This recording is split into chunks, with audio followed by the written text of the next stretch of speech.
news right now. And then updates to something we were featuring last week that was supposed to happen today. We have a new date for the Antitrust Subcommittee hearing that's going to be happening in Congress, where they're bringing 4 of the top tech CEOs in the world to task in front of them. So this is what's going to be going on here. So they're bringing the head CEOs of Apple, Tim Cook, you've got Amazon, you've got Alphabet, Google, and Facebook. All 4 of them are going to be appearing there virtually before this subcommittee. And this is in accordance with this antitrust investigation that's been going on for about 13 months into the tech sector, in particular with these giant companies, to see whether or not they are having an effect on smaller businesses. So with that, though, we do have some more news that's coming out because, as usual, when it comes to these kinds of investigations, it doesn't sound like the questions are going to stick just to that. Does appear to be some Republican lawmakers who have offered that they plan to focus also on anti-conservative bias on online platforms. They want to focus on censorship of speech. So and what we're expecting is some questions going kind of all over the board here when it does come down to this. But the date is Wednesday when this is going to be happening. So all 4 of them, like I said, will be appearing there virtually in front of Congress, in front of this subcommittee to speak. We don't know exactly how the format's going to work yet, whether it's all 4 at the same time, whether they each take turns, but this is what's going to be going on. It does promise to be a very big event. This is the first time you're going to have that many tech CEOs like this, all in front of Congress like this at that same time. So certainly a big event that's going to be happening. We've got more details about it at digitaltrends.com, and we'll be carrying it live here as well on Wednesday. So certainly follow along for all the details on that. Continuing on here with trending news, let's give you another update about Garmin. For those of you who use Garmin's services, you know that they have had a big outage that's been going on for several days now, and they're slowly starting to get back up, according to the reports. So it's not 100% yet. So we know a few more things. One, as they're starting to get back online after this ransomware attack, and that was what it was a ransomware attack, which took down services for all kinds of devices. It even took down their customer service where they couldn't get access to their company. And this is something that we've seen happen to more and more, in particular U.S. companies with these ransomware attacks, to where they freeze everything up. They demand money in order to release it. The money that was demanded was reported to be about $10 million. Now, we don't know if they paid it. We don't know the details on that. Companies are encouraged not to pay it. But as far as this attack itself, according to reports, and this isn't officially from Garmin, but according to reports, sources are saying that it does seem to have been caused by an outfit called Wasted Locker. And Wasted Locker, if you're not familiar with them, it's a kind of ransomware where they can get in there and freeze everything up, and then they can release it, for a payment. So like a typical ransomware thing, but it's a newer one. And this is being run by a company called, an organization called Evil Corp. So Evil Corp is an actual entity in Russia. It's headed by a Russian national by the name of Maxim Yakubets. And again, this is what's being reported, that they are the ones that could be behind this thing. They've got a long history of this, where they've been able to take up over $100 million, it's estimated, from banks over the past decade. So it's being speculated that they are the ones behind this, but nonetheless, it did certainly bring down Garmin. They are trying to get back up.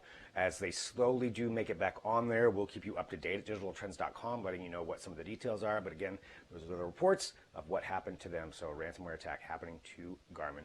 We'll have all the details there at digitaltrends.com. Continuing on with trending news, let's talk about Samsung with their Unpacked event coming up on August 5th, where they have promised to release 5 new power devices. Well, they're just showing more of it right now. So they've released another trailer here today to showcase what's going to be going on, and they even have silhouettes of the products that show up on there.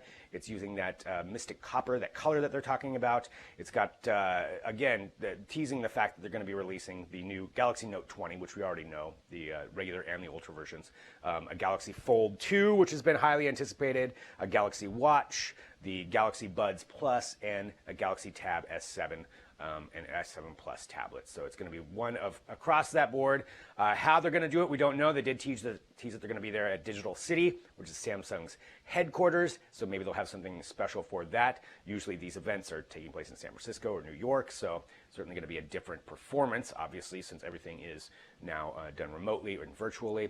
But that is what we're going to get. So you see right there, they pretty much give it away as far as what we're going to see. You can see all the products right there, but we'll get the more details about them when that does happen. So again, that's happening on August 5th. That's Samsung's Galaxy Unpacked event showcasing those new devices. And you can read our kind of report and what we expect at digitaltrends.com.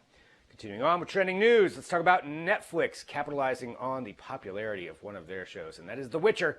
The Witcher now getting another spin-off, and this one being a prequel live action series. There was already the announcement of an anime series that was going to be spin-off from it, but this is a prequel that is going to be showcasing 1,200 years before Geralt, what it is, it's The Witcher Blood Origin, so this is where the series is going to be taking place, so 1,200 years again before that, and this is Netflix talking about the popularity of The Witcher, where it was one of their highest rated shows of all time.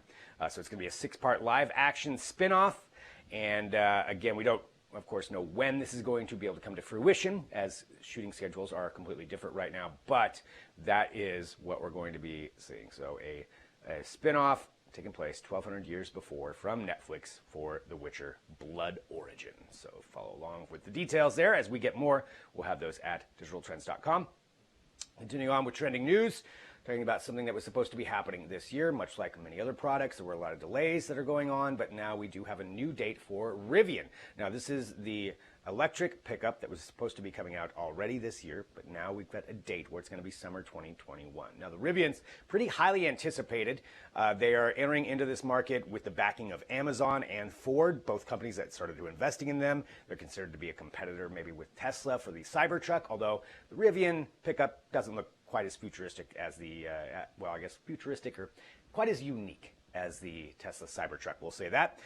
But nonetheless, this is something that a lot of people are looking forward to. So it's the R1T and R1S, and production was, again, supposed to be starting this year, but now they said summer 2021 is when they're going to be rolling out. There's a lot of other companies now that have kind of caught up that are going to be releasing electric trucks as well. You've got the Ford F-150, the E version at some point. You've got GMC with their E-Hummer, the Lordstown Endurance, and of course the Tesla Cybertruck, which they just announced that they're going to be building theirs in Texas. So big competition on the way for that, but Rivian certainly an interesting one for the competition there when it comes to e-vehicles, in particular e-pickup trucks.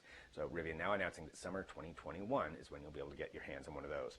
Continuing on with trending news, finally right here, we're going to talk about NASA and the Perseverance rover launch. So this is the launch to Mars that's coming up later this week, and they've got one more check to do before they're officially cleared, and that is the launch readiness review. It's taking place today. After it's done, they're going to have a press conference, and what that's going to be is it's just going to kind of showcase that final check up to make sure that they've got everything in order and ready to go for the launch, which is expected to be Thursdays when the launch window opens.